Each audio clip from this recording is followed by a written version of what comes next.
Welcome in, Hokies fans, to this edition of the Tech Sideline podcast. We record on Wednesday, October 5th, as we get you ready for Virginia Tech's trip up to Pittsburgh, where they'll take on the defending Coastal champs. On today's episode, we'll break down this matchup, some of the key players involved, and later we'll talk a little basketball, as basketball media days wrapped up yesterday. All that and more coming up on episode 261 of the Tech Sideline podcast, which starts right now.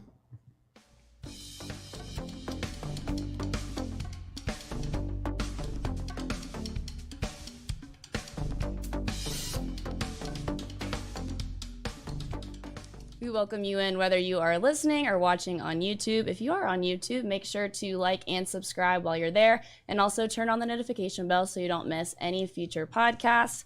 Want to let you know that Tech Sideline is presented by First Bank and Trust Company, one of the nation's leading community banks.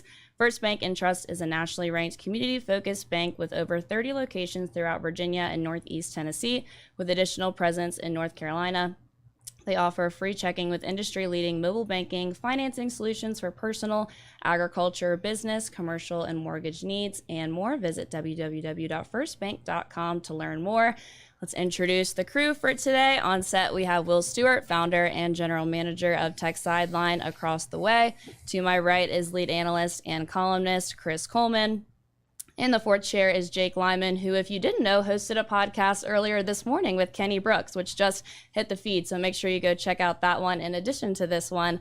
Behind the scenes producing is Nick Brown, and I'm your host for today, Katie Adams. Well, no matter the outcome of these games, they're going to keep coming, and we're going to keep previewing them. So the Hokies now 0-2 on the road, and a trip up to Acrisure Stadium awaits. Heinz Field hasn't been the nicest to the Hokies, but maybe just what we need is a new name and a new legacy. But we'll that'll do it. You're funny. Yeah, we'll see. Yeah, it's been, what is Tech up there, 1-6 in Heinz Field?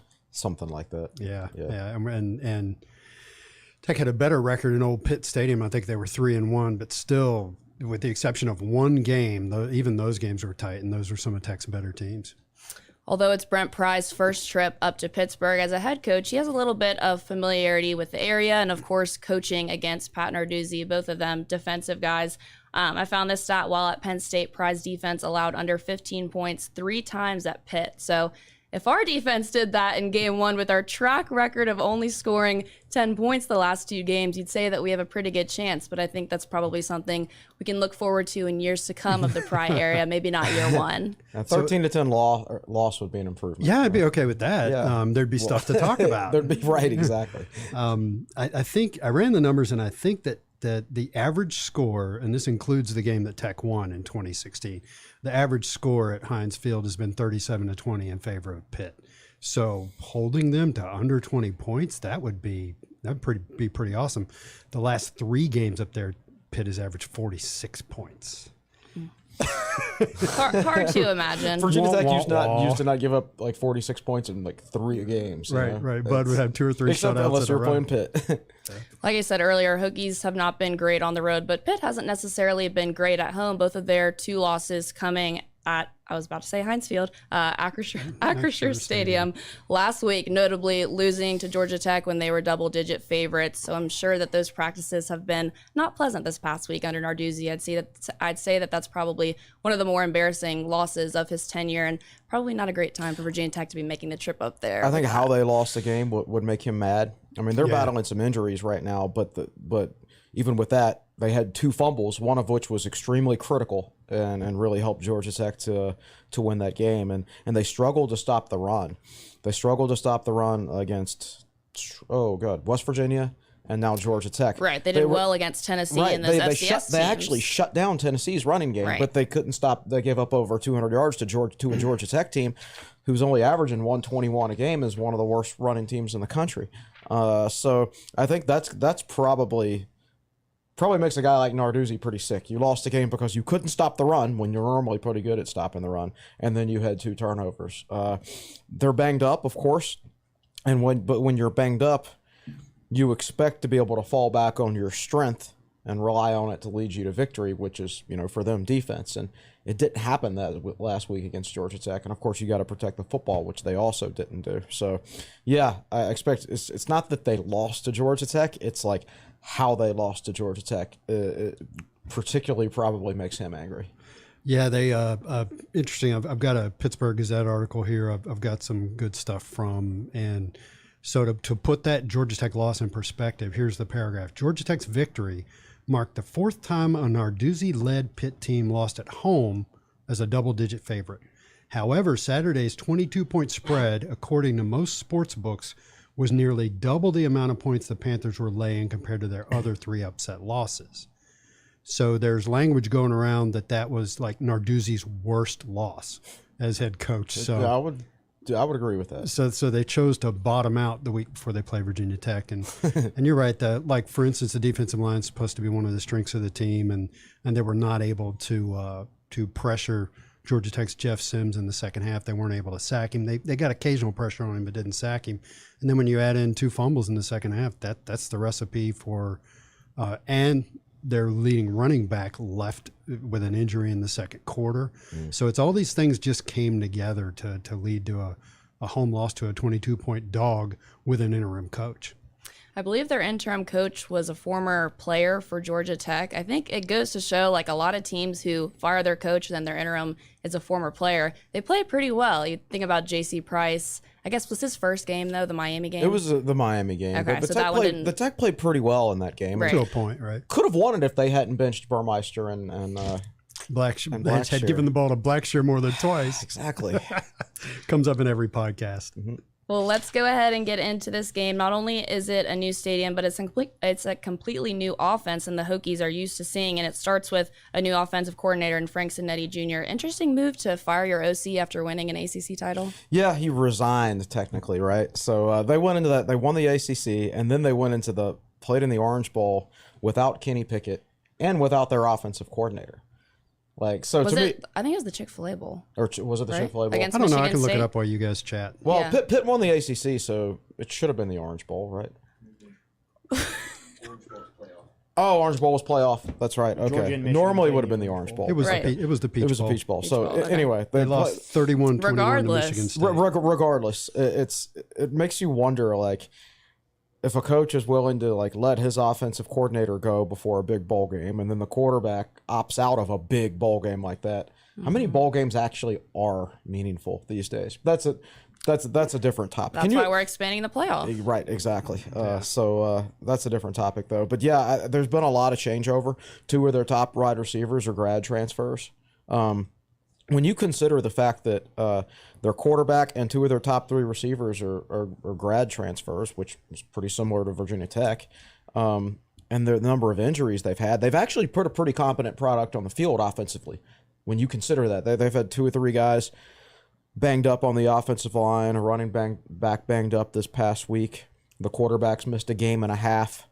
And the fact that they're competent is actually, they've done a pretty good coaching job on that side of the ball when you consider all that. Yeah, it was interesting, Jake, when Kenny Brooks was on this morning, he got on the subject of the transfer portal, and he said, you can't just go grab good players from the portal and just plug them right in and everything's awesome. He said, you gotta, it takes time to teach kids your system. He's like, and he gets a lot of players from the portal. He's done a really good job with the portal, but he's like, he dropped it in there. He pays attention. He said, everybody's telling Brent Pry to go get players from the portal. And, it's even if you get good players, it's not that easy. Right. Keaton Slovis, their starting quarterback, the second USC transfer quarterback that the Hokies have faced this year. And apparently he's the better one since he beat out JT Daniels in LA. I remember the hype around him when he first committed to Pitt, and his numbers aren't great, but you have to take into account that he did miss a game and a half due to injury. And they could have won that Tennessee game if he hadn't been injured. Yeah. They were winning the game when he was injured, I think, and they ended up losing in overtime to Tennessee. I think he started 25 games for Southern Cal, so he's got a lot of experience, and it kind of shows you the depth that Southern Cal had there at the time. Was the Tennessee game at Tennessee or at Pitt? It was at Pitt. Really? So they had losses. WVU at Pitt. Yeah, Tennessee they lucked out. at Pitt. Yep. Virginia Tech at Pitt. They played a lot of home games, so they're getting ready to go on the road. Well, they went on the road to Western Michigan, which is unheard of. So there's a little bit of that. But Tech went on the road once to Western Michigan. Yeah. In 2002. That's right. Was that the Alex Giannakis game? Yep. It's kind of hilarious. How do I remember that? Yeah. Anyway. well, last week the defense was faced with a mobile quarterback for the first time this season and struggled a little bit to contain Drake May. Lucky for them, Slovis has negative 34 rushing yards on the year, so it shouldn't be as much of a problem. Pitt's offense won't stress Virginia Tech as much as UNC's does. They're a little bit banged up, and they don't quite have the firepower anyway. I think when they're healthy, they're a good offense, and I think they've gotten the most out of this offense as they can, considering there's so many transfers and they've had so many injuries. But like, you don't have to worry about like being stressed vertically and horizontally and up the middle everywhere. Yeah, with the run, like UNC puts so much pressure on you everywhere. Pitt is an easier offense to defend in just about every way, except for maybe physicality up front. But at the same time, it's Heinz Field / Acrisure Stadium, so. Right. So one of the things we talked about before we went live is that you get caught in the bubble of paying attention to your own team, and we paid attention to Virginia Tech, and we've seen the issues. And you'll see me being caught in the bubble in my game pick. I picked a really lopsided score, and a lot of that has to do with just every time they go to Pittsburgh, it's Sure. a mess. Well, I mean, even in 2001, when Virginia Tech went 8-3, and they were facing a Pitt team that had only won 2 or 3 games. Oh, shall we go into that one? Yeah, I've got it Pitt pulled won up right 38-7. here. Okay. Yeah, so I remember that. So Tech was, whatever at that point in time. I don't want to drill on it, but Tech was ranked very highly, and they go to Pitt, and Pitt was 2-5, and they had lost to South Florida, Miami, good team. Notre Dame was 5-6, Syracuse was 10-3 that year, BC. So they were 2-5, and they just beaten Temple. Whoop-de-doo. And I'm sure I picked some lopsided score for Tech to win by, and then they go up there and Pittsburgh beats them 38-7. And the only way Tech scored was on a pick six. It was a blocked. Wasn't it a blocked field goal? It was a blocked field goal that Roniel, I think, ran back. So the offense didn't score that. Right. So Tech's got that super long scoring streak, and that's one of those games where it was barely preserved. The offense didn't score, and that's an offense that had Kevin Jones running for it. Andre Davis was on that offense. Yeah. Yep. He may have been hurt that game. I'm not sure, though. But that just – so Tech had beaten Pitt in 93, 95, lost in 97, beat him in 99. So I was expecting things to just keep going. And then they roll up there to Heinz Field and just got punched square in the face. And that's kind of the way it's That's been. when the Heinz Field horror show started. It was that year. So we all thought Syracuse was the worst place to play, and they're kind of dead even right now. Either place they go to, it's not good. The thing about Syracuse was, with the exception of one game, at least the games in the Carrier Dome have been close. Well, in Tech's Orange Bowl year when they went... That's what I said, 96. 96, Yeah. okay, right. It's funny that you guys bring up the Carrier Dome because I believe that they changed names this year too, and now I was they have getting air ready to look. conditioning. Yes, Carrier got mad and quit once they put air conditioning in. it is the JMA Wireless Dome. That is so sad. It rolls right off the tongue, doesn't it? Yeah. That and Acrisure Stadium. I appreciate the Hokie history. Just being more of a young one, I wasn't alive to think about some of these You games. didn't miss much that weekend. Right, exactly. Once a podcast, Katie says, "Yeah, I wasn't born yet." Well, I believe Jake has a little bit of Heinz Field history, so this might be a good time to cut to him. I do. So, like you guys said right off the top, Virginia Tech 1-6 since Heinz Field was built in 2001. But we're 3-1. Will had the numbers exactly right before Heinz Field was built. So now maybe we'll see if Acrisure Stadium has a little better luck for Virginia Tech. But that leads us right into this week's edition of Stat Time with Scott Glessner. He missed Monday's podcast. I was waiting for it. I was sitting in the fourth chair, and he wasn't there. He is back, and he actually has some more in-depth details on this. The only game Virginia Tech won in Heinz Field was 2016. And that was the only game that Virginia Tech has had 300-yard receivers in the same game. That was just throw it up and let Isaiah Ford and Bucky Hodges. We can do that again. Loved That should be game. easy. He also says that in the 2001 Pitt game, VT was coming off a home loss to Syracuse, and they were ranked 12th. Dwight Freeney. That was the Dwight Freeney game. That was the day that everybody found out who Dwight Freeney was. That's right. 4 sacks against Vic. In Lane Stadium. Or no, 2001. 2000 was that. Yeah. It was so it was against Grant Knoll. It's a little easier. Well, no, he was sacked Vic 4 times. the year Oh, before that's in the right. Carrier. In the dome, right. Yeah. So I take back what I said. Now, the main thing I remember about that 2016 game is I feel like that was the last time that Pitt wore their old colors with the navy and like the dark gold. And now we just see like the royal blue and bright gold. When did they like do this color change? They went for a few years where they insisted on being called Pittsburgh instead of Pitt, remember? And they changed their uniforms completely. What they're wearing now is actually more like what they were wearing back in the 90s. Back in the day. That's what I thought. It was like a throwback at first. It's not the exact same, but they went on that culture change from around, I don't know, 2009 or 10 through 2015, where they were like, we're Pittsburgh, never call us Pitt again. I don't know. But now they're back to their old selves. Now they're winning more games too. Yeah, my wife is a Penn State grad, so she likes to yell, under the arm, Pitt, and then something else I can't say on the podcast.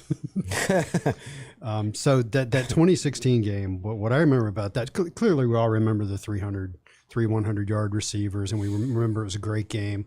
And I remember there was a video clip of Fuente on the sideline telling his offense, we know what they're going to do, and they know what we're going to do, and we're going to keep doing it. And the other thing about that was, I'm blanking out. I had another thing to say about that.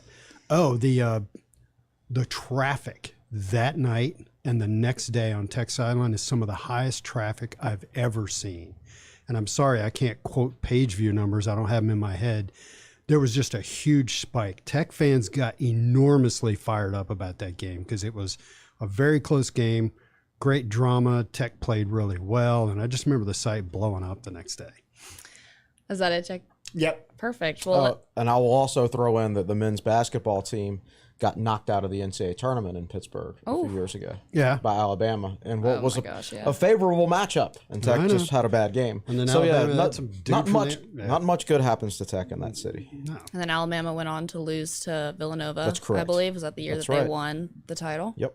All right. Yeah, I remember Villanova beat Radford in the game before Tech played against Alabama. And I mean, granted, it was Radford, but I remember watching Villanova going, that's a good basketball I team. remember the Radford players. I was standing in the entrance, Yeah. and the Radford players walked right by me to their locker room, and they were all just kind of laughing and everything. That was after the game, Yeah. and they were like, cool, we just got to play the eventual national champions, because I think everybody knew Villanova was that Man, good. did they look good. Yeah. There's no shortage of tangents on this podcast, but it's all in good fun. We'll go ahead and jump back into the matchup and talk about Pitt's running backs, which was apparently the downfall of the Mark Whipple era since he wasn't really able to get them going ever. But it's going to be an interesting unit to watch because they're the opposite of healthy here. Israel Abanikanda was the guy, the senior, who led the ACC in rushing yards going into last week, and now we don't even know if he's going to play. Yeah, and Rodney Hammond's a guy who played some last year, and he's only played in one game this year. He got he's hurt had in the troubles. West Virginia game, Right, I so believe. and he hasn't played since. So, and was a 7.57 guy, so he's probably mad he's missing this one. That's but- true. So it's hard to say, like, when you have injuries up front on the offensive line and when you have injuries at running back, that's going to limit your running game. And then your quarterback gets hurt too, so you can't throw it as well. So they've had a lot of injuries. And like I said, considering their injuries and the fact that they've been playing a bunch of transfers, their coaching staff, I think, has done a really good job. And I think their performance against Georgia Tech last week, you'd like to avoid the fumbles, but the overall production wasn't too surprising considering the injuries and so many new faces on that side of the ball. And where Narduzzi's probably mad is where they gave up 240-some rushing yards against a team that normally can't run the ball on anybody. But yeah, this is a game where Virginia Tech, the defense, it's been rough on them the last 2 weeks, but Pitt's not going to provide that much of a challenge.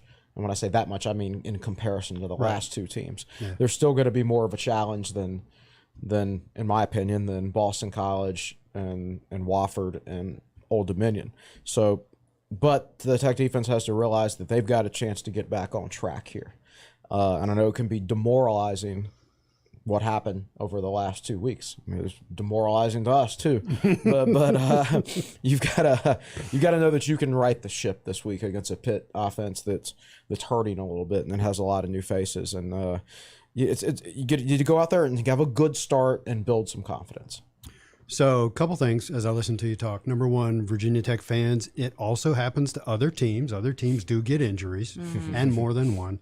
And number two, are we just going to gloss over that world-class pronunciation of Abanaconda's name? That was great. She didn't even blink, just boom, right through it. I listen to a lot of ACC football podcasts, and so I've heard his name time and time again. There's a couple other names on defense that I'm going to try my best to pronounce right. Hopefully I can get it as well as that one. I'm Baldonado. guessing- That's one. But I don't know. Baldonado, yeah. There's a linebacker, Servassier Dennis. Oh, Servassier Dennis. Servassier. He's been there, what, 12 years? Yeah, something like that. He just has a name that jumps out, so it feels like I'm getting ahead of myself, though. Sorry. So we talked about the running backs. Obviously, we don't know if Abanikanda is going to play. They lost Rodney Hammond week 1. Now they're looking to Vincent Davis, but he's the guy who fumbled twice last week. So, I think Pitt really wanted to rely on the run game this year with the talent that was there and the offensive line coming back, but it's something that they aren't really able to do given those elements and also Slovis not being a runner. So like you said, Chris, it's a good opportunity for the Virginia Tech defense to be able to make the Panthers one-dimensional if they're going to rely on the passing game, which we can get into now. Obviously, they're adjusting to losing Jordan Addison. The Hokies haven't seen a lot of these receivers in the past. Jared Wayne they have seen, but Konata Mumpfield is one, the Akron transfer, which I think it's a risk taking a guy from Akron in the portal, but I guess it's worked out for Pitt because he's been pretty successful this year. And Bob Means, what a nice name, Bob Yes. Means. I think they took him from like one of the Louisiana Tech. Louisiana Tech. Or he caught maybe 21 passes there last year, and then he's stepped in and been one of Pitt's top 3 receivers. It's not smooth sailing when you've got 2 grad transfers at wide receiver and a brand new quarterback, and then the quarterback gets hurt. There's no way things are going to be smooth from the very beginning. But I would argue that things have been a lot smoother for Pitt than you might expect. Virginia Tech faced a similar transition. New offensive coordinator, new passing game coordinator, new quarterback, 2 transfer wide receivers. Right. Things have not been nearly as smooth for Virginia Tech. And you could even argue about like Pitt's talent level. Like if Tech had gone out and signed Louisiana Tech's 4th wide receiver and expected him to immediately come in and start, our fans would be like, oh, he's not talented. Yeah. But he's playing pretty well for him. So I think once they get healthy, Pitt's going to be a really good team. It's just a matter of when are they going to get healthy. So a bigger picture tangent, the Monday article that I wrote, I talked about NIL, and the comments blew up. There's like 120 or 130 comments on the article, which is a lot. And so it just led me to thinking, I wonder, the difference between everybody talks about how NIL and the transfer portal are making college football free agency. It's not even free agency because in pro sports, you actually have contracts, right? There's anybody in college football and basketball, anybody can leave at any time. Especially with the transfer rule, whenever it gets a one-time free transfer where you don't have to sit out a year. And so it's made me start to wonder if the next phase, if the next team to come out of nowhere and be successful in college football is the team that implements practices, and I don't mean on-field practices, I mean methods and schemes and coaching techniques where players can come in and catch on quickly. Because it's if you're playing the long game, you might not get to play that game. And we can turn this into a Virginia Tech discussion. If you're trying to build culture and build schemes and ways of doing things, and then 10 players transfer out at the end of the year and 5 transfer in, it just makes me wonder if somebody out there like Nick Saban changed college football when he came to Alabama and he staffed up. And it just makes me wonder if someone is going to figure out a way to not only deal with the current rules in college football, but actually prosper because of them. You got to wonder. Come up with something very simple yet effective that players can pick up very quickly. Focus on NIL big time. Get talented players into your program, schemes they can catch on to like that. Mm-hmm. Only take players out of the portal before spring practice. So don't take anybody in the summer. That kind of stuff. Yeah, exactly. Yeah. Couple more notes on the Pitt offense before we go into the break. Obviously, Wayne and Mumfield kind of give the 1-2 punch in the receiving core, but my question is less about how good these these Pitt receivers are and more about who's going to be covering them. We saw the depth chart come out this week, and Dorian Strong is still listed as cornerback 1, yet I think that hand injury is giving him more problems than we think. Yeah, I mean, David had heard actually, after the West Virginia game that he could miss a significant amount of time. Yeah. My guess is there's some sort of a break. I would guess that he had surgery on it. And they're seeing how quickly it recovers to the point where they can put a club on it and he can play again. Yes, this is a hand injury. We know that much. Right. But as far as the extent goes, I mean, I know he wasn't at practice last week when the media was allowed to be there, just like Kelly Lawson wasn't at practice in the preseason after he had surgery. Yeah. Right. So my guess is that's the case. I don't think he'll play this weekend. I'd love to be wrong because you always want to have your best players out there. But, I think the way Mansour Delane played last week, I think he needs to be in the starting lineup or at least playing most of the reps at one of those cornerback spots. So Delane did a great job tackling. Did you look at his PFF grades and see what they thought about his coverage? How many snaps was he in? He played 25 snaps. North Carolina didn't throw at him once. Right. And that could be because the receivers were well covered. So you'd have to see they all 22. At any rate, he outperformed in enough snaps where you can judge. Right. It's not like he played 8 snaps. He played 25, played almost half the game. He outplayed every other Virginia Tech cornerback. That was the best game by a Virginia Tech cornerback this year, even considering Dorian Strong. So he needs to be starting, in my opinion. So this is a good time to throw him in there, I think. And again, that gets into the whole discussion. I know you've had it in an article you wrote this week about, yeah, they're 2-3 and there's plenty of games to play. But what we're all feeling after the last 2 weeks is really grim. So there becomes this attitude of, if you got a young guy you like, play him. And you saw that with Delane, and who else played? Daquan Wright. Right. Yeah. Well, they play them if they're physically ready and you think they're going to start next year. If they can't help you win the 2 deep right now, and you go drumming up NIL in the meantime, right? I mean, if they can't help you win the 2 deep by now, and they end up at the end of the season playing 51 special team snaps, then that's a wasted red shirt. Yeah.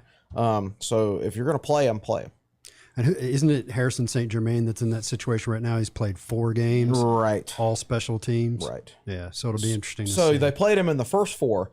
They didn't play him in this last right. one, which shows me that they're really thinking about it. Yeah. They're really, and I hope they do. I hope they do, because it's just not like Keyshawn Burgess has already played in 5, right? And he hasn't played a single defensive snap. When they actually at defensive end brought in the other true freshman, Kyrie Moiston, against Wofford, when Garbutt missed that game. So it's kind of odd to me that they think he's good enough to play on special teams, and he should be playing special teams. But in that situation where they could have gotten him playing time at defensive end, that they wouldn't put him in.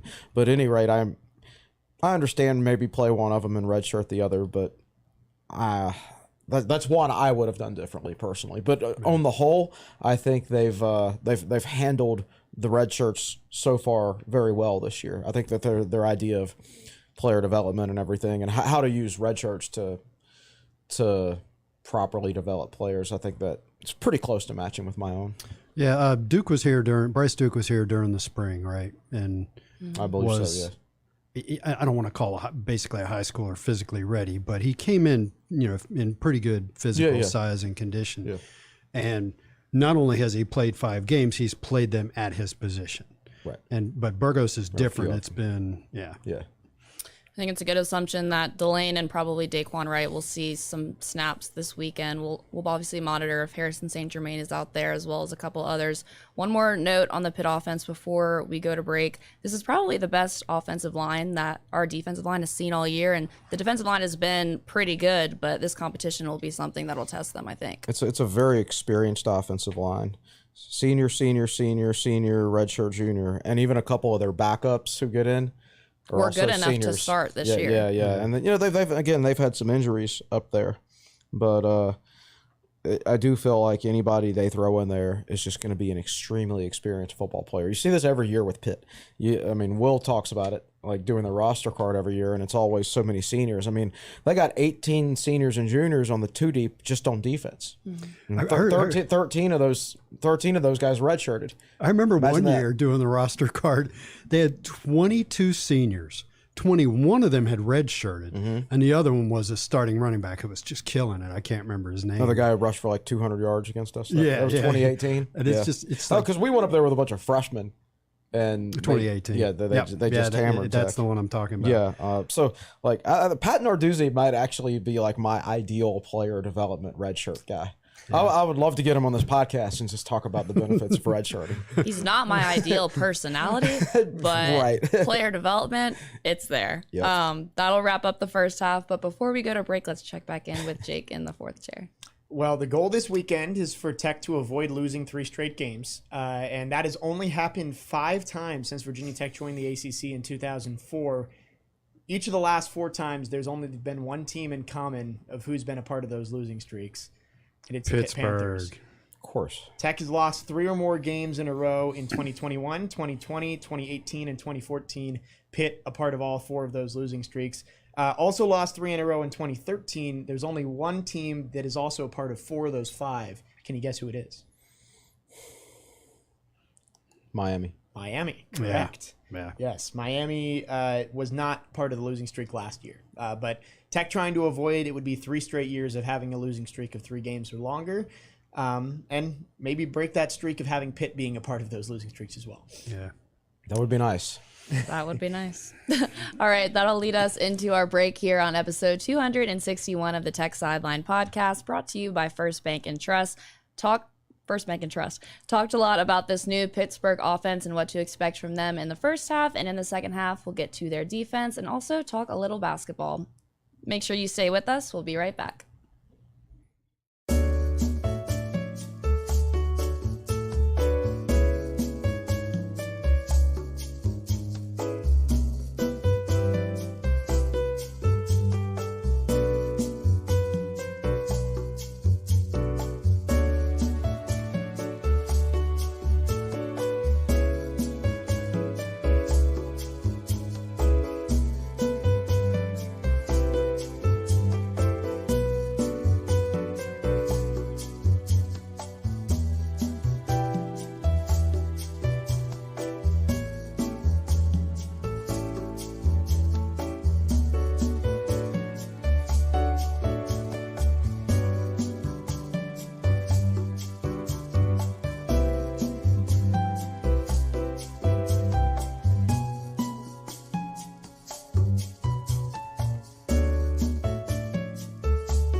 We welcome you back into episode 261 of the Tech Sideline podcast, brought to you by First Bank and Trust.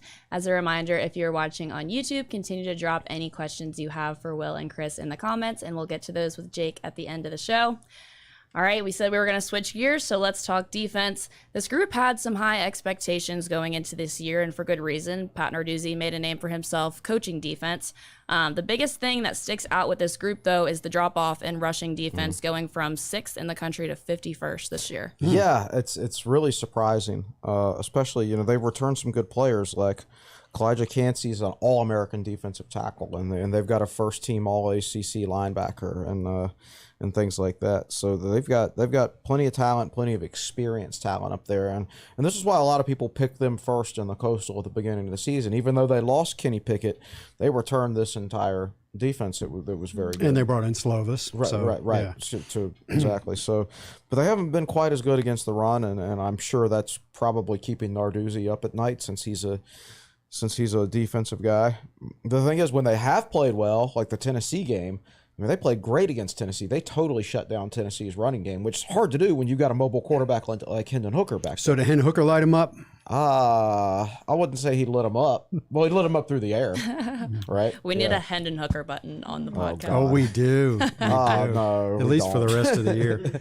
So if you haven't seen it, by the way, I posted on this makes me think. I posted on the Tech Sideline YouTube feed. Hitler finds out that the Virginia Tech only scored 10 points against UNC's defense. So if you haven't seen it, there's a Hendon Hooker mention in there. Oh, that's right. It is. That's it. Yep.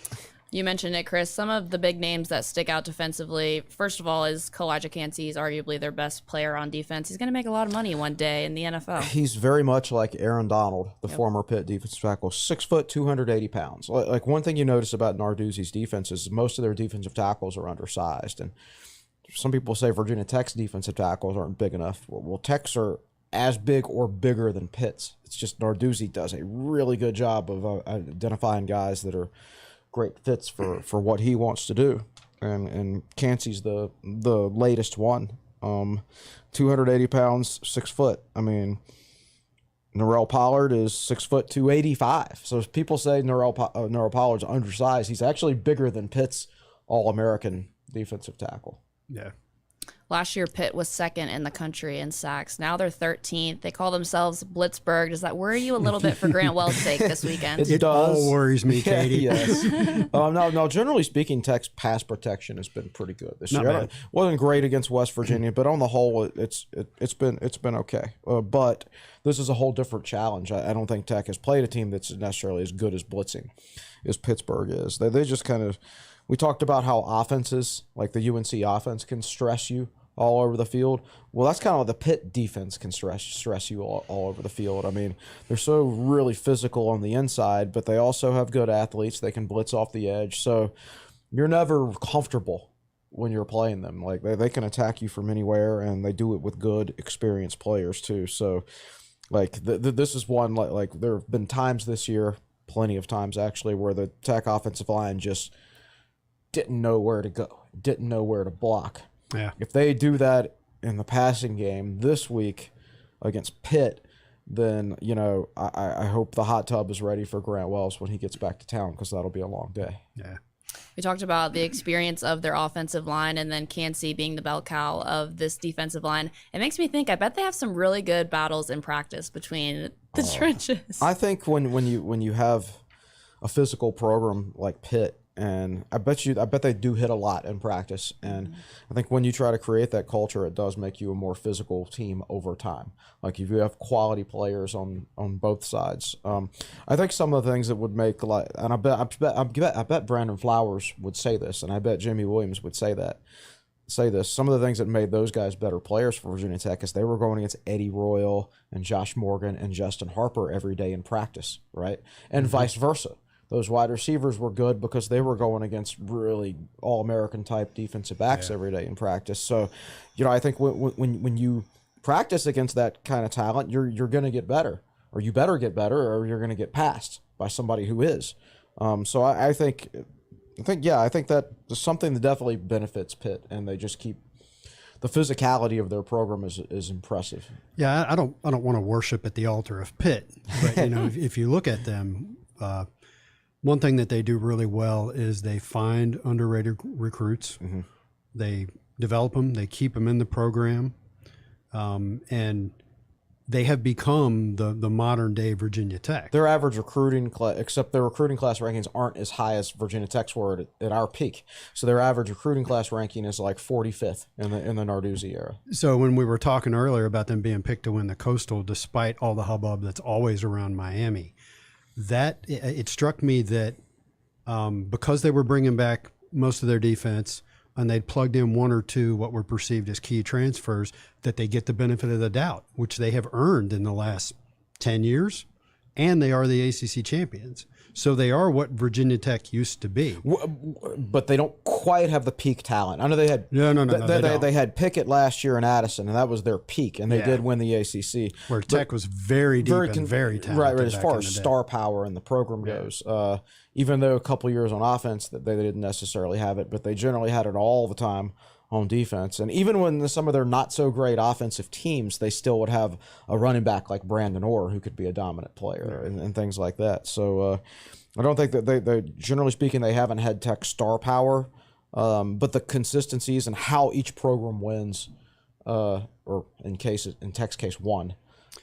So I said in our game preview, and I'm actually not joking about this, I think that Brent Pry ought to take a visit to Pittsburgh. Well, I don't think that's going to happen because they're conference rivals. Right. Well, I don't. Frank used to meet with anybody and tell them whatever, Right. But you're right. It's a different era. Pry ought to know anyway. I mean, for culturally speaking, like he was, and I'm not even talking about his days at Penn State, because they won games at Penn State with a bunch of elite level talent. Yeah. And I would even argue that Franklin, the last couple of years underachieved with Penn State talent. But I think what they did at Vanderbilt was very impressive. Coming into Virginia and getting 3-star linebacker Oren Burks, who Virginia Tech didn't even offer, and then developing him into a future Green Bay Packer. Well, the conversation I'm talking about is what do you do culturally to keep guys in the program? Oh, right. Right. Not how do you recruit, who you recruit, or whatever, but what do you find? Pitt's not a glamour program. And yet they do tend to keep guys in the program and develop senior lady they lost teams. Addison, but that was a lot of money, apparently. I think how they keep a guy like Kalijah Cansey is like, he's a great player, but he can't play necessarily in every system as effectively as he does in Pittsburgh. And he wasn't a highly ranked recruit. There's nothing in the world wrong with signing mid-level recruiting classes as long as you find the right ones that fit your system. Yeah. We saw that graphic on Twitter this week where Wake has like the least talented roster in the ACC. If you go by recruiting rankings. In air quotes, Right, correct.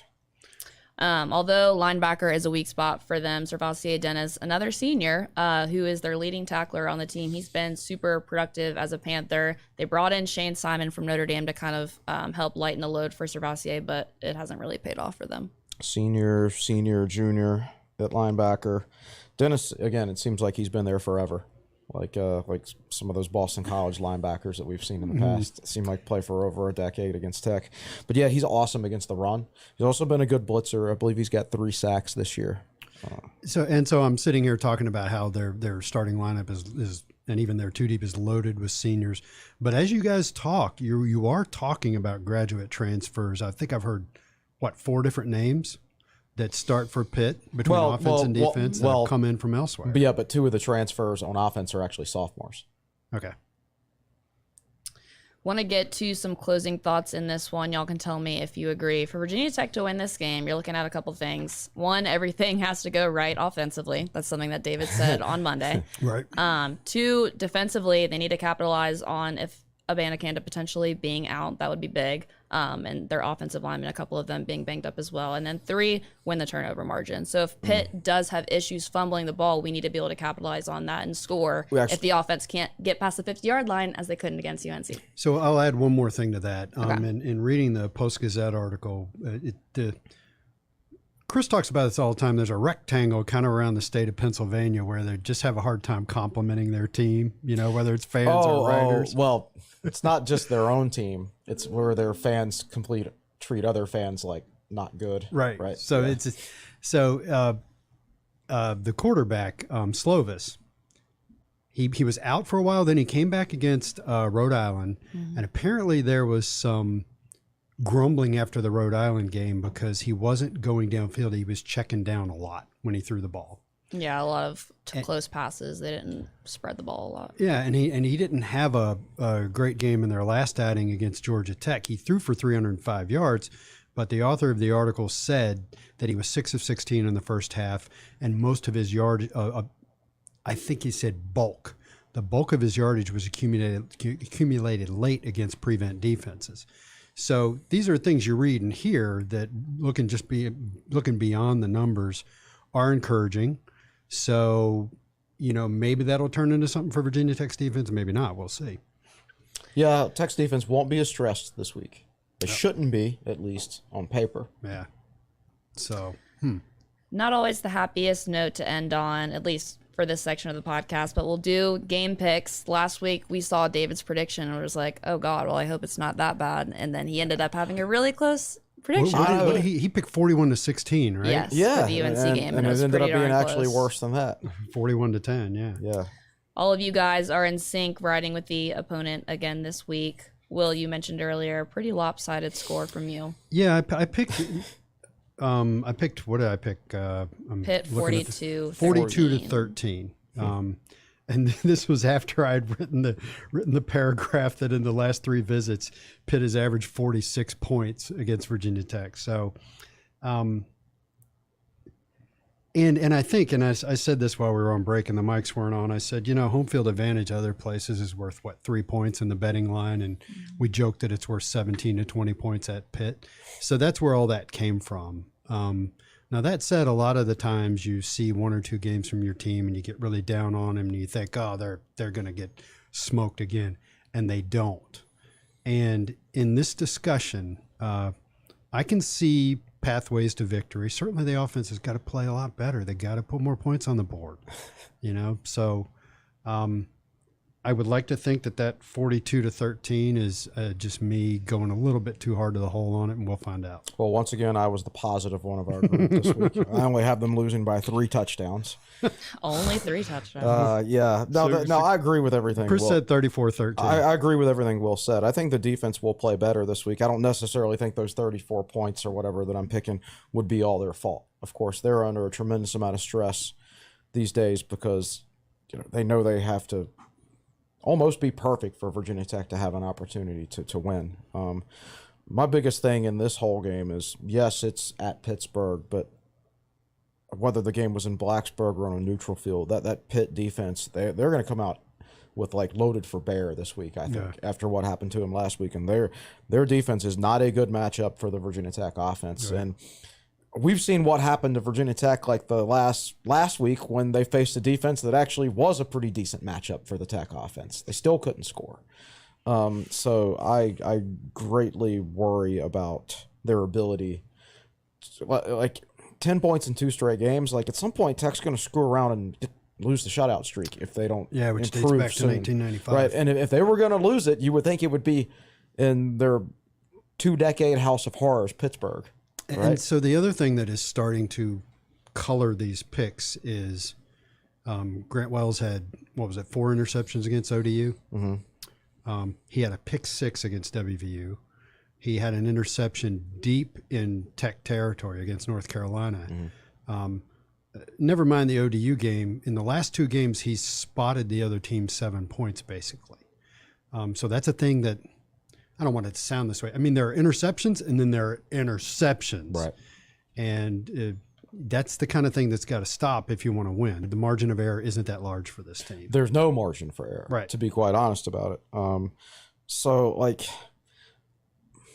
in theory, I can see a path to victory because, Pitt is banged up on offense and everything. But and this is college football, crazy things have happened, but the thing is, I feel like Pitt had their crazy thing that happened to them last week. That's the other problem. Right. So, but then the next week, though, Virginia Tech plays Miami. And I would not be surprised to see Virginia Tech play their best game of the year to date against Miami. And I'm saying that just as much because we know how Miami we don't trust Miami goes. To play well. Right, exactly. But, it's got to happen for Virginia Tech at some week where they just wake up one morning and just play better. Right? It's going to happen at some point. Doesn't mean they'll keep playing better consistently after that, but there's going to be a game where you come out and say, oh, that's what we're capable of. I don't think that's going to be this week. History says that it's not. But if you're patient for another week, it might be the next week. We'll see. I mean, this is apples and oranges, but I remember thinking when the basketball team was, they start out 0-4 in the ACC and then 2-7 or something like that. Yeah, and they were 10-10 overall. And again, this is apples and oranges, but I remember saying, this team is not that bad. Well, the thing is, we knew they were better than that because they made basically that core group made the NCAA tournament the year before. So there was a history of them being. Now, this football team, we're not sure about. Right, but I do think they're capable of doing better than they have. Yeah. But again, I don't see that happening this week though.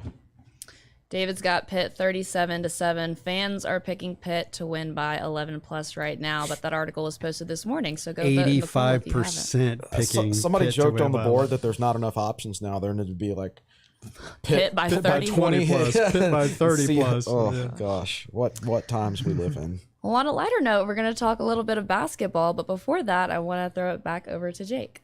Well, let's talk some basketball then. We're going to go into fantasy land. We're going to talk bracketology before a game has even been played. Awesome. ESPN released their latest projections for both the men's and women's brackets earlier this week. For the men's side, Joe Lunardi has Virginia Tech as a 9 seed. And It's always the 9 seed. Of course he does. their first 2 games would be against UConn, and if they beat UConn, it would be Kentucky. Obviously, again, we're in fantasy land here. Yeah. But 2 blue bloods to start off the tournament. It always seems like when Tech is in that 8-9 game that they always get the 9 seed too. At least flatter me and give me the 8 seed. Well, Jerry Palm from CBS Sports does have the Hokies as an 8 Oh, seed, that's nice of him. playing Really? USC. They're sleeping on Sean Padula is what they're doing. They are. And we mentioned earlier that Kenny Brooks came on set earlier today in episode 260 of the podcast. We talked with him about how important it is to get that 4 seed and to host a regional.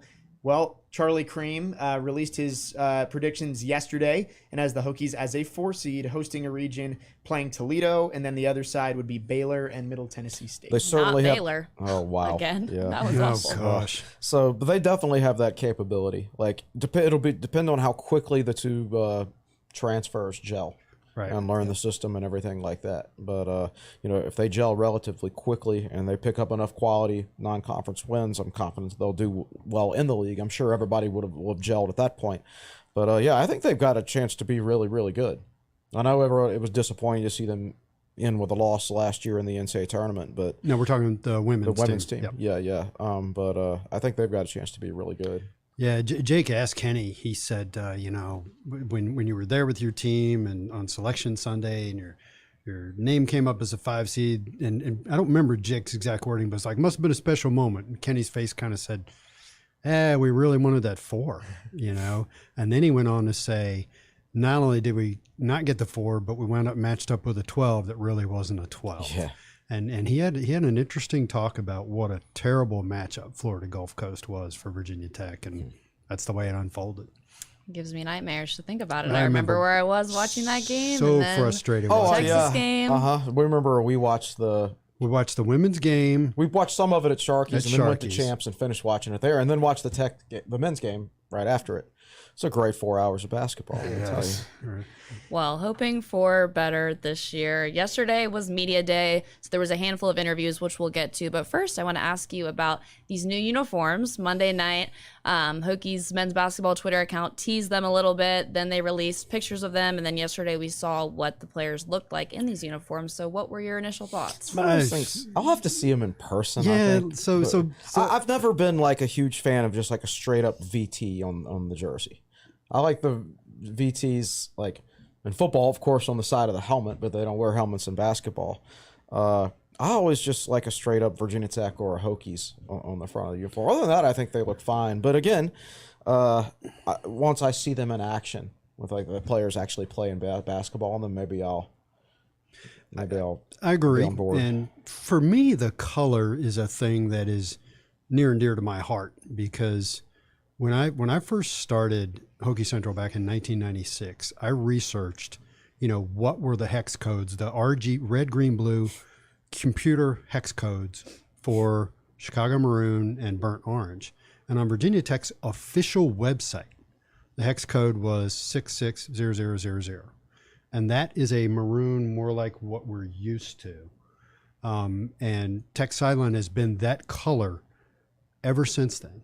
And then somewhere along the way, that changed. And if you go look at Tech's color guide now, it's like a purplish maroon that is way beyond the hex code I just described. Do they still actually call it Chicago maroon, though? Is that the official terminology for it? It is? Yeah, Nick but says in reality, though, it's like a variant of maroon. You know, and I refuse to change the color of Tech Sideline to match Virginia Tech's official colors because I don't like them.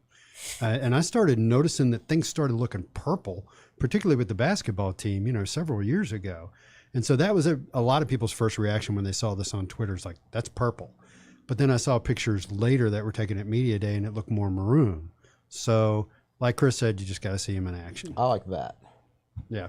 Yeah. And that was made in 2004. That was a 2004 through 2007 but it's still uniform. a little That's more purple. purple compared to your to be shirt. fair, I like the one that came right before that. Yeah. The 98 through 2003 jerseys. Yeah. Yeah. So they've got some really nice rings and some okay uniforms. Yeah, and you know what? You know what? If they make the NCAA tournament again, they can cares? wear whatever they want. Yeah. And I'm guessing yesterday at Media Day they were just wearing the maroon version. Yeah. Because you don't know what the white's going to look like. You don't know what the orange is going to look like. They've worn black. And now the black uniforms that had the VT in the center of the chest, they were cool. Right. Now, I will say this.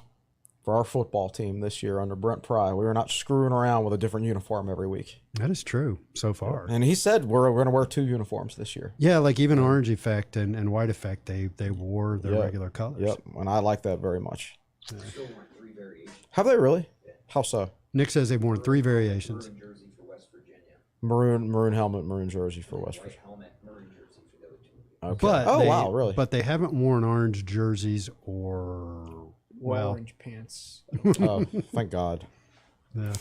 Well, getting to some of the interviews, the overwhelming takeaway from all of them really was the excitement for Darius Maddox. We know him as the guy who drained the shot against Clemson in the ACC tournament and the guy who scored 20 against UNC in that same tournament. But now he's finally settled into his role. He's going to start for the first time. He has a lot of potential, and it's going to be exciting to watch it unfold. He had some interesting comments. He did. About Mike Young straight up told him, "You're not any fun to coach, man. You're not working hard enough," is basically what he told him.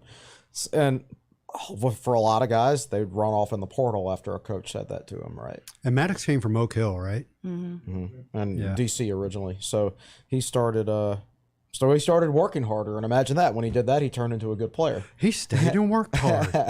Yeah, imagine that. So yeah, he's a great shooter, and he's certainly not the first player to ever have a similar story at the college level. Yeah. By the way, it's just such a difference coming up to this level.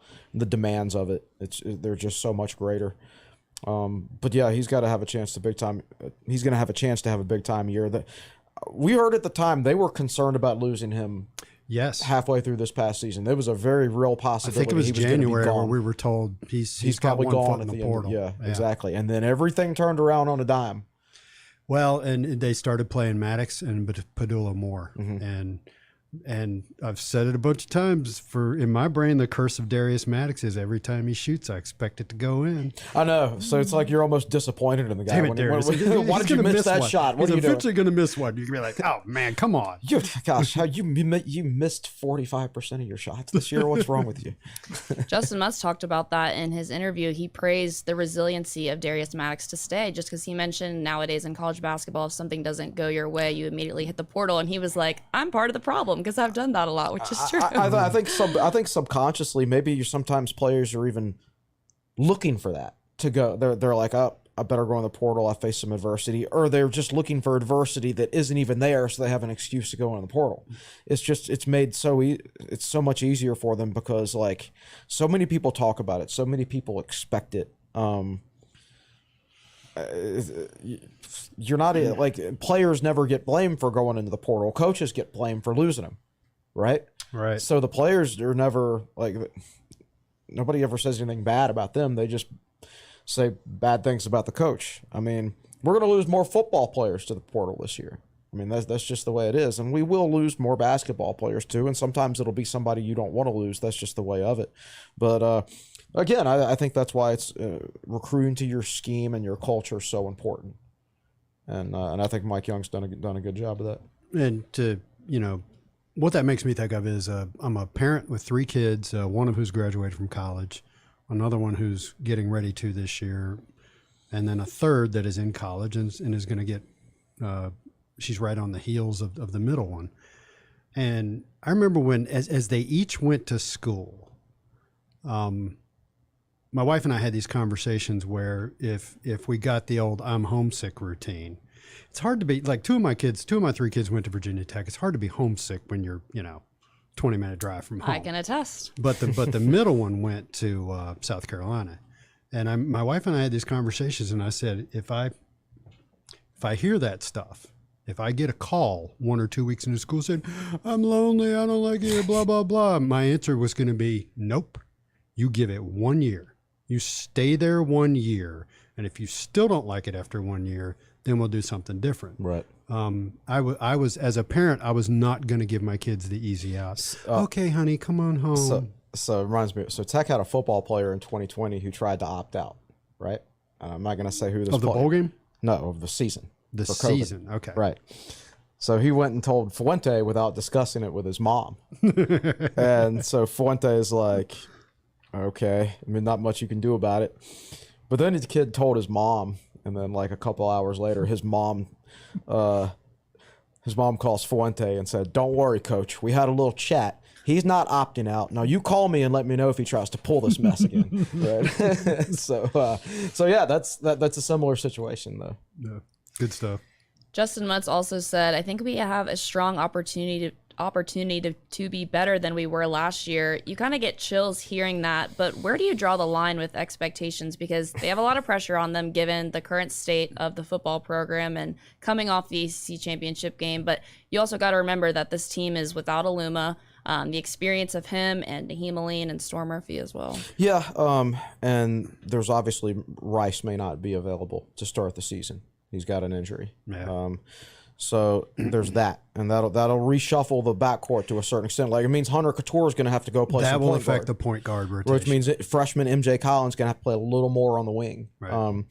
I think they're going to have more versatility with a guy like John Camden who can play either the 3 or the 4. And Mike Young sat in that chair over the summer and told us he's got to have a more versatile lineup. Yeah, but there was still a question of whether or not Camden could guard the 3, right? Yeah, Young said your position is the position you can guard. Right. Right. And what a great line. Yeah, it simplifies things for fans. Well, Young said the other day that right now that he thinks he's a 3. So which shows that he's got some lateral movement to him on defense, which I think is quality. But if they do want to go to a smaller lineup, then he can play the 4. Yeah. Like you can play him and Mutz together. So I think there's lineup versatility in there. Basili, the transfer from Wright State, he's might be a better shooter than Aluma from the outside. I don't think he's got as physically strong as Aluma inside the paint. They're different players, and Mike Young said he's going to play the 4 or the 5, whereas Aluma was pretty much strictly a 5 for Virginia Tech. So it's going to be a different kind of lineup, probably a little more versatility, more depth at the 5 because you got more people who can play it. Technically, Tech did have a couple of true centers on the roster last year, but the only guy they really felt comfortable playing there was Gassan, who wasn't even a natural 5. Right. So I think there's going to be more depth across the board this year. So like I can see them. I'm not saying they're going to win the ACC, but they have a higher ceiling as a basketball team when it comes to March this year than they did last year.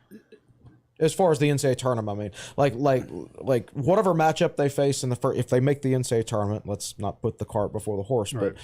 But they're going to be Mike Young's going to be able to look at his team and say, okay, we can adjust our playing time for this guy, and go with this because we're facing this particular matchup in the first round. Maybe if they had a little more versatility, then maybe Texas wouldn't have been quite as much of an issue for them.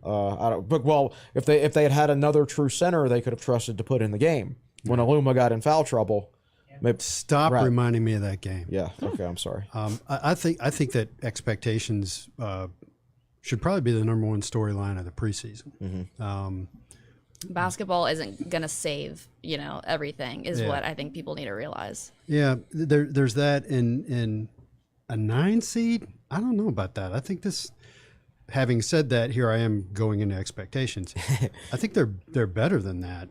I think last year the biggest thing that affected their seeding at the end of the year, or their situation at the end of the year, was what happened early in the year. Well, they didn't have enough quality wins in the net. So quadrant 1 wins. Yeah, and I think the biggest problem early in the year was I think Storm Murphy hadn't figured things out yet. You know, and I thought that all through last season, that when things started to click for him, he never, until towards the end, he never really was aggressive with the ball.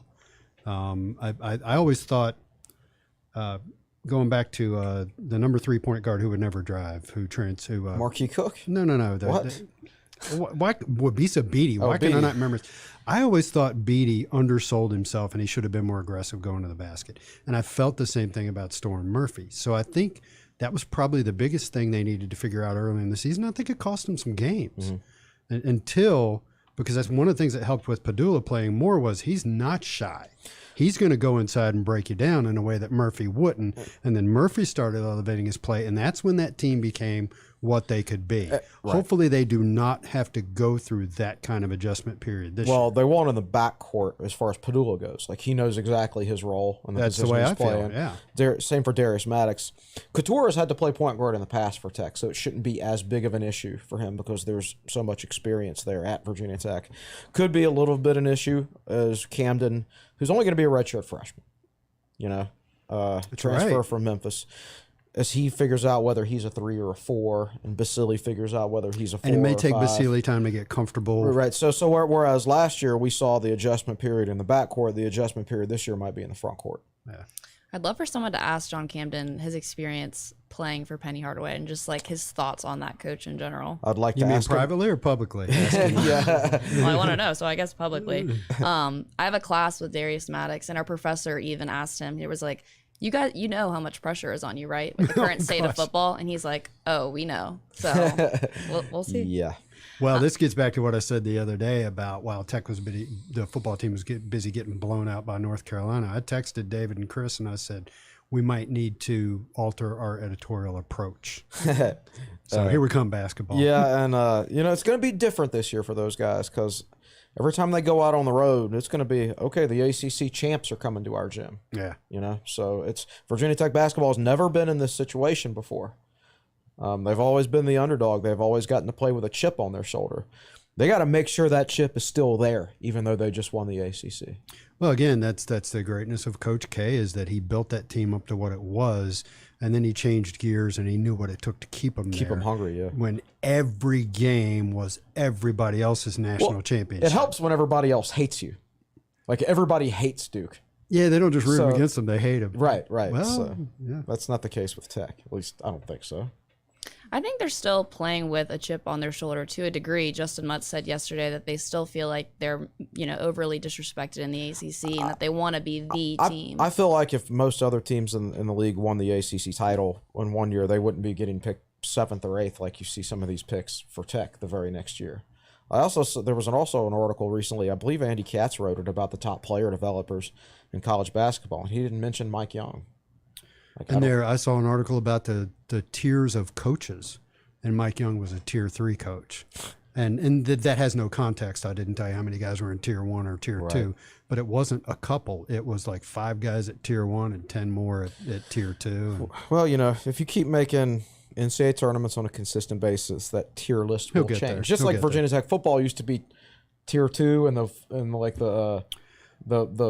the Princes and Dukes and Knights all that. And Dukes and all that stuff. The thing that and for a long time, football was underestimated year after year after year. They were getting picked in the Big East down here, and they'd go win it. And next year they get picked down here, and they'd go win it. Right, and then that changed, and then for a while we probably got the benefit of the doubt. Got the benefit of the doubt a little too much, right? Yeah.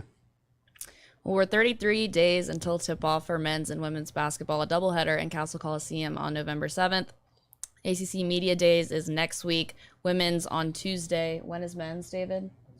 Wednesday. All right. Well, I'm sure there'll be some coverage from that. Before we go, let's go ahead and take a couple questions from the chat. Just one question today. Back to football. Alexis wants to know, how do you think recruiting will be affected by the team's current performance on the field? That's a good question, and you see it. I'm the guy who reads a lot of recruiting articles with quotes from players, and I edit a lot of Jason Stame's articles. And I'll never forget, even at the end of the Mike London tenure at UVA, I was still reading interviews where the recruits just saying, "Oh yeah, Coach London, he's about to turn that program around." Yeah. So recruits say the stuff like that, and sometimes they believe stuff that isn't obviously not true to other people. I mean, Justin Fuente had a top 25 class committed on the day he got fired last year, despite being on the hot seat. Didn't make any sense at all, but that's what he had. And a lot of it was because Tech had finally opened new facilities, which they sorely needed a few years earlier. I feel like if Brent Pry and Franklin, I'm sure Pry learned something from recruiting at Vanderbilt. And I think that might actually be more beneficial to Virginia Tech than when he was signing 5-star and 4-star players at Penn State. Those guys aren't going to come here. Those guys are only going to certain schools these days. Like Virginia Tech's program and West Virginia's program and Iowa State's program and NC State's program and all that, they're all going to be built mostly on 3-star recruits. And Pry was on a staff that built Vanderbilt from a losing program that no recruit wanted to go to a winner. So they did not recruit well when they were at Vanderbilt, per se. They probably recruited better than Vanderbilt ever had, but they still, by national standards, didn't recruit well. Right. Yet they still won. So he's got to understand that. Maybe he even uses some of that, saying, listen, I know we didn't have a good record this year, but look, I've been on a staff that's turned Vanderbilt into a winner. And after we left Vanderbilt dropped back down into the cellar. So I think you can, you can sell some of your past experiences like that. You can tell players, if you're good enough, you have an opportunity to play early, but you have to be very careful with that. Because if I think a guy's good enough and he's in the 2-deep and it's not going to limit his physical development, then I agree. I want him to play, but you also have to be careful when you're recruiting mostly 3-star players. Most of those guys are not going to be ready. Yeah. 85 to 90% of them are not going to be ready. So if they come in expecting playing time, and then you decide to redshirt them, they might get mad because you didn't play them. So you've got to be very careful who you recruit. You have to recruit guys who are willing to buy into your culture and develop and things like that. So you got to be very careful and tell them, we're going to do our best to develop you. If you're physically ready and in the 2-deep, you will play. Yeah. And there is more of an opportunity of that on this team because it's not a great team right now, but it's not being guaranteed. I was a little bit surprised that Pry didn't get more of a new car smell, so to speak, in recruiting when he was first hired. I mean, Tech's recruiting right now, just from a rankings perspective, which obviously doesn't matter all that much, it's no different than the end of the Fuente era. In fact, I think it's slightly below it. But I do think he has a good idea of the types of players he wants to target and everything like that. But here's the thing, it worries me, but at the same time, how many bad programs have we seen through the years get turned around despite not recruiting well? If Matt Campbell was truly not recruiting well, then Iowa State wouldn't be winning any games because they never recruit well from a rankings perspective, but they recruit the right players and they develop them. I've just never felt that wins and losses are very high up a recruit's list of things that are important to them. They wouldn't go to Miami if that was the case.